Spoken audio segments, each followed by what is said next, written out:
Okay.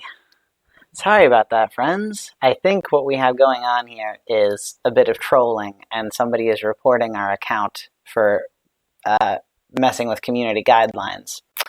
So I think that might be what's happening. Hopefully it won't happen again. If it does, we might have to postpone our stream to another day. Um, but I hope it works. I hope we're back.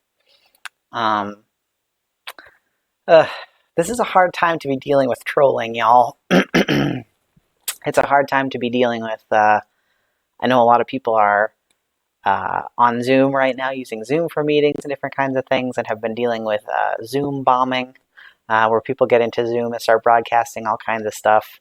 So it's tough when it feels like your connection to the outside world is online, and then the online connections get disrupted. So I feel your pain if you're having that kind of problem. But hopefully we should be back now. And I hope you're back with us. If you've made it back, say hi in the chat again so I know you're here. Hopefully things will stay running. So I'm going to go on with that assumption. That kind of feels like the whole way the world is working right now, doesn't it? Like, we're just going to keep going on with the assumption that we don't know how, but somehow things are going to be okay. And it's hard to continue on with something when you're just like hyper aware of all the ways that it could go wrong. But you can't stop doing the thing just because you can see all the ways it could go wrong. Except when we're talking about going out when you're not supposed to. Definitely don't go out if you're not supposed to. That's the one way you should not do something. Ugh. Oh, good. Okay, so I see Jude. I see Taylor. Awesome. I'm glad you're here. And hopefully we'll all stay here together for a little bit.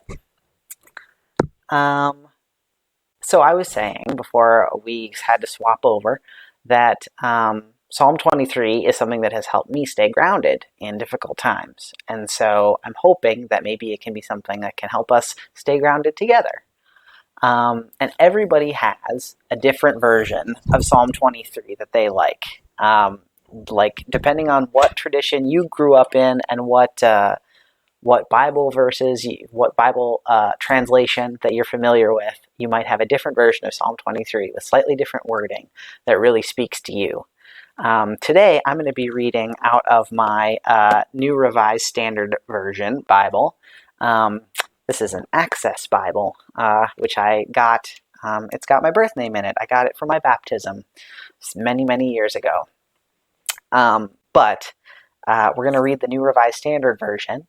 And if while I'm reading this, you remember a version that speaks to you, that there's like some word that's changed that speaks to you, I'd love to know about it. Put it in the chat if you want to share it. Oh, good. I see Ryan again. And Sam. Yay. Cool. So, Psalm 23. So type in chat if there's a word that sticks out that you're like, ooh, I really like that, or I remember a different word that I like better. Let me know. Psalm 23 goes like this. The Lord is my shepherd, I shall not want. He makes me lie down in green pastures. He leads me beside still waters. He restores my soul. He leads me in right paths for his name's sake.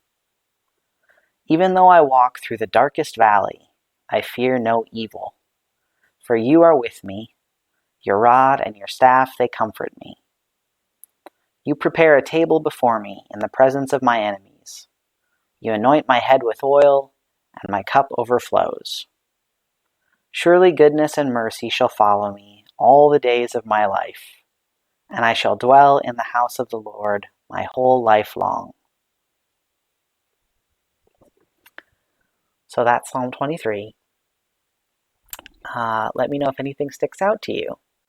I think one of the things that, the two things that stick out to me as different from the version that I remember learning as a kid is, even though I walk through the darkest valley, right? Many of us remember that as, though I walk through the valley of the shadow of death, right?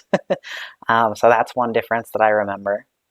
And then the end, I shall dwell in the house of the Lord my whole life long. I remember learning it as I shall dwell in the house of the Lord forever, right? So just those tiny differences that some of them feel bigger, some of them feel smaller. One of the things that can help me sometimes is sort of meditating on those differences, because even slightly different words can change how you think about something, how you think about an image, how you think about God, how you think about yourself. I think right now, that vision of the valley of the shadow of death is something that feels a little bit more in tune with the time that we're in than through the darkest valley. So I think that's maybe one difference that I noticed, that I feel like walking through the valley of the shadow of death kind of makes more it makes more sense right now than anything else. So I'm going to read through this one more time. I was saying earlier that one of the things, one of the practices that we talk about sometimes is the practice of Lectio Divina, where you read through the same passage several times and you kind of listen for different things each time. So we're not exactly doing Lectio Divina with this, but we are reading it multiple times and looking for things that stand out to us differently each time. So not the exact rules, but something that I thought would be helpful for us anyways. So I'm going to read through Psalm 23 one more time. So see if there's something that stands out to you, something that feels comforting, something that speaks to you in a particular way. The Lord is my shepherd, I shall not want. He makes me lie down in green pastures. He leads me beside still waters. He restores my soul. He leads me in right paths for his name's sake. Even though I walk through the darkest valley, I fear no evil. For you are with me. Your rod and your staff, they comfort me. You prepare a table before me in the presence of my enemies. You anoint my head with oil. My cup overflows. Surely goodness and mercy shall follow me all the days of my life, and I shall dwell in the house of the Lord my whole life long.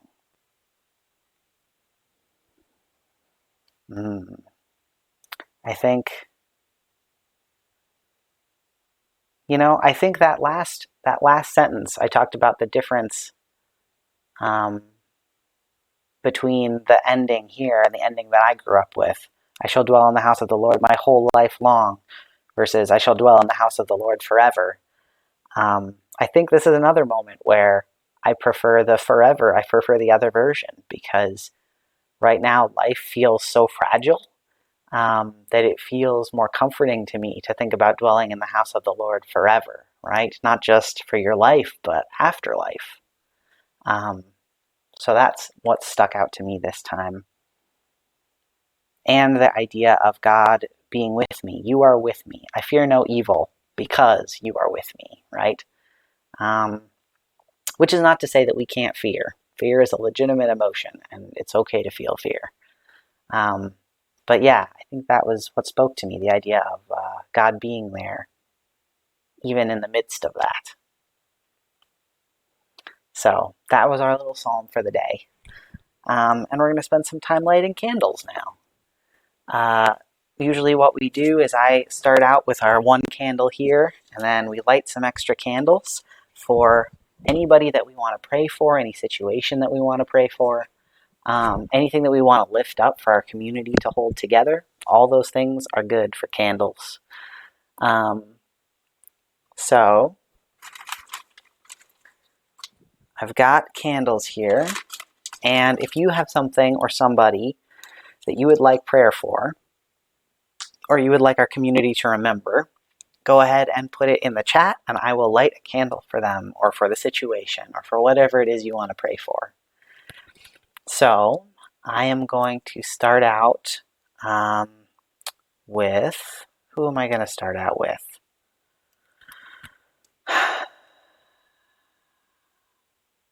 I think I want to start out with prayer for all the people in New York, because we had a group before this, and one of our community members is from New York and is they're experiencing a lot of stress and losses in their immediate community. Um, the loss of lives of people who they know. Um, and so I would like to pray for all the people in New York, in New York City, New York State, um, and for all those who are grieving the loss of loved ones. So that's what this first candle is going to be for.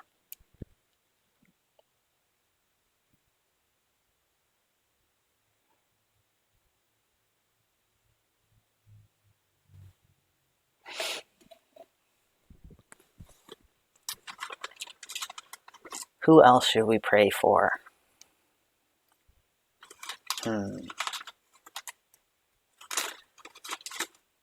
I think, I would like to pray for all the people that are um, struggling with connecting online. This is definitely not something that is natural for everybody, and some people find it easier to connect online than others. I've been talking to a couple of friends who are older recently, and they've talked about how they appreciate online connection, but it's just not natural to them, and they have a harder time with it. So for all those struggling with connection online, this candle is for them.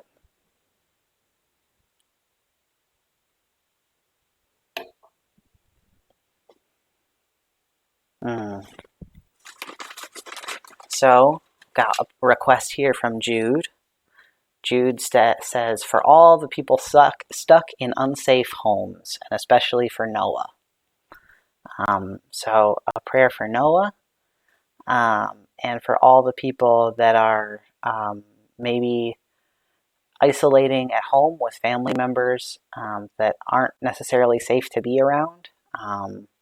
For all those dealing with any kind of violence in their home, all those who need safety. We just read about how God is like this good shepherd that leads us in safety, right? So prayers that they may be accompanied by the good shepherd wherever they are.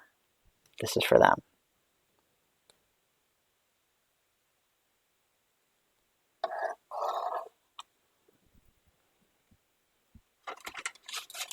Who else should we pray for?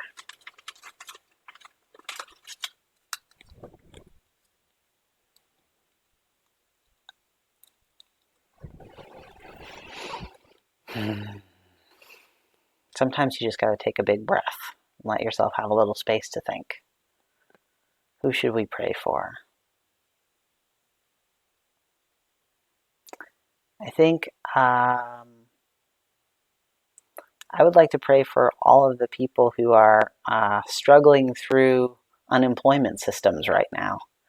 There are many people who are have recently lost their jobs and are trying to figure out the unemployment system in their state or nationally, and are having a hard time trying to get answers, a hard time trying to figure out when they're going to get a paycheck again.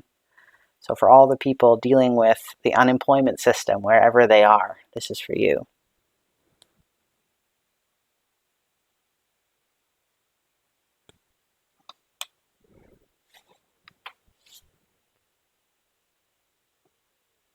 Who else?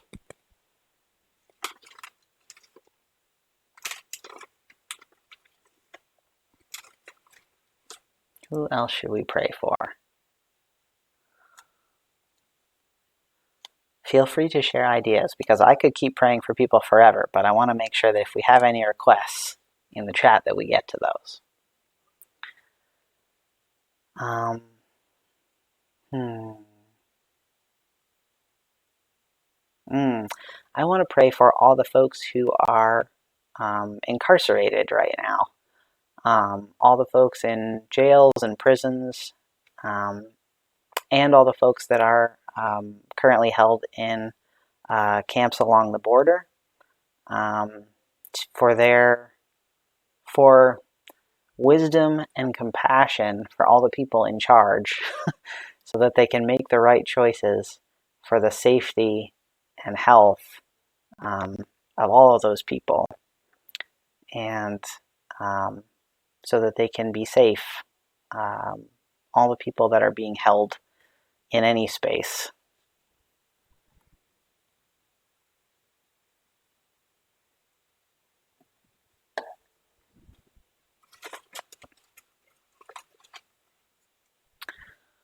Melissa says, please pray for someone very close to me who works as a deputy in a large county jail where other deputies and some inmates have tested positive. Yeah, so not just for the people that are being held in those places, but also for the people maybe working in those places that maybe don't have any control over what the administration of the place will do.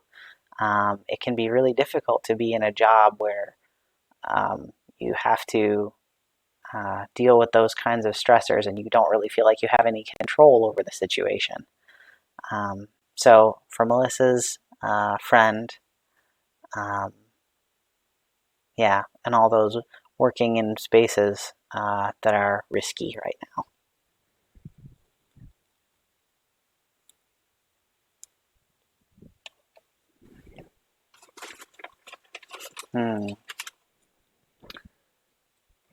Jude says, for all the people struggling with mental health issues that are worsened by isolation, like addiction and eating disorders, etc. Yeah, so there are a lot of folks right now that are having a hard time because of the isolation in terms of mental health, anxiety, depression, disordered eating, addictions of many different kinds are all can be very, very difficult when you don't have your regular structure and your regular support systems. So all of the folks that are struggling with those things, we lift them up in prayer for comfort, for that the support that they need can reach them, that they feel comfortable reaching out for the support that they need, and for ways forward in places where it doesn't seem like there is one yet. So this is for them.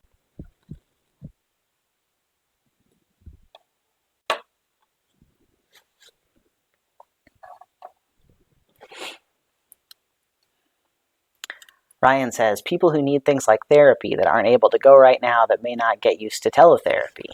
Yeah, for sure. I think a lot of folks are missing their regular therapist or mental health worker, and it can be really hard to try to do teletherapy, not just from the technical perspective, but also because if you are isolated at home in a small space, it can be weird to try to talk to your therapist with other people around. So yeah, that's tough. So for all the folks who aren't able to participate in therapy in the way that they usually are able to, prayers that they will get, that sort of other ways will open up before them for finding the support that they need. Yeah, so for all those folks.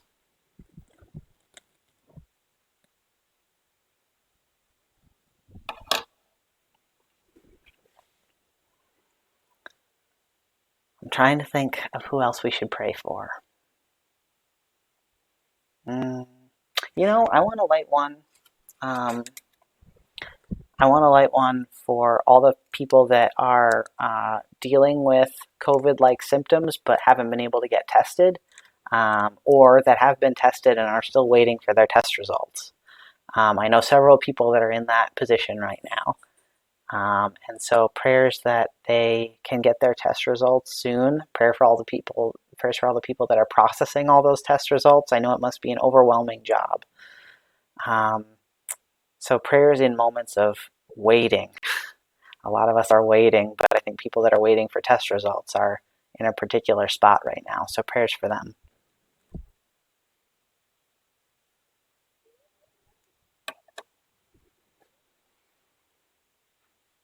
Taylor says, for mental health providers who are trying to provide support for their clients while still attempting to balance their own mental health. Yeah, definitely. I can't imagine what it must be like as a care provider right now. Whether you're a physical care provider or a mental health care provider, it must be incredibly difficult to be trying to balance your own feelings about this crisis and hold other people's feelings. So prayers that they might find, that they might have sort of places to reach out to, whether that's their own mentors, their own therapists, their own sort of people higher up the ladder that they can reach out to, anybody doing oversight. Prayers that all those people doing oversight are finding ways to find support. We need to be a net for each other right now, not just a chain. And so prayer for all the people that are trying to care for others while also caring for themselves.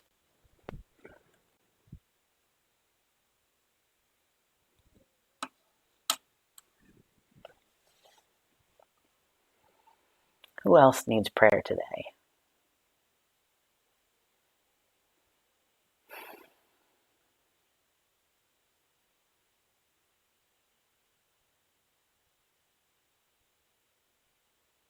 I think I'd like to light a candle in gratitude. I'm trying to be grateful for the small things that are showing up right now. And so I'd like to light a prayer in gratitude for springtime. Where I am right now, today it's snowing, so it doesn't look very spring-like outside. But underneath the snow, I know they're there because I saw them yesterday, are little daffodils and crocuses and tulips and bluebells, all these little flowers that are coming up through the snow and in the midst of, like, you can't tell nature that we're in the middle of a crisis. Spring is still happening out there. And I've been watching robins and chickadees and cardinals and all these other birds. They've been giving me a lot of hope the last couple of weeks. So a prayer in thanksgiving for springtime that comes no matter what.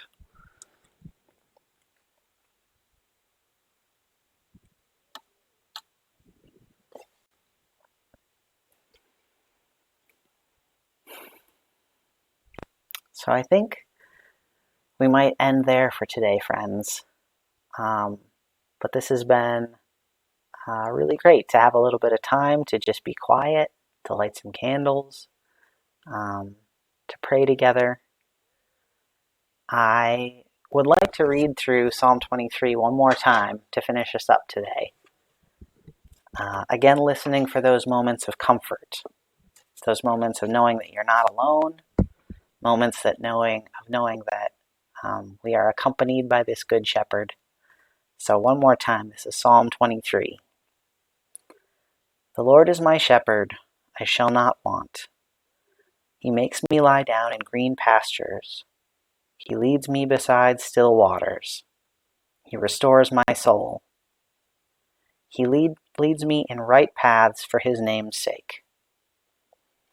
Even though I walk through the darkest valley, I fear no evil, for you are with me. Your rod and your staff, they comfort me. You prepare a table before me in the presence of my enemies. You anoint my head with oil, and my cup overflows. Surely goodness and mercy shall follow me all the days of my life, and I shall dwell in the house of the Lord my whole life long. Thank you for spending a little bit of time with me today. Thanks for being here and for offering up your prayers. I will keep all of these folks in my prayers going forward, and I hope you will as well. These are really lifted up for our community to hold together. So if you brought a prayer today, I hope it comforts you to know that it's being taken up by many hands. And we'll continue to get through this together. So if you want to get connected with this community, and see what we're doing next and be involved in our groups and get connected. You can find all that information in the description of this video, and we will be back here on this YouTube channel on Monday for Bible study. So we'll see you then, and I will keep you in my prayers in the meantime. Thanks for being here, everybody.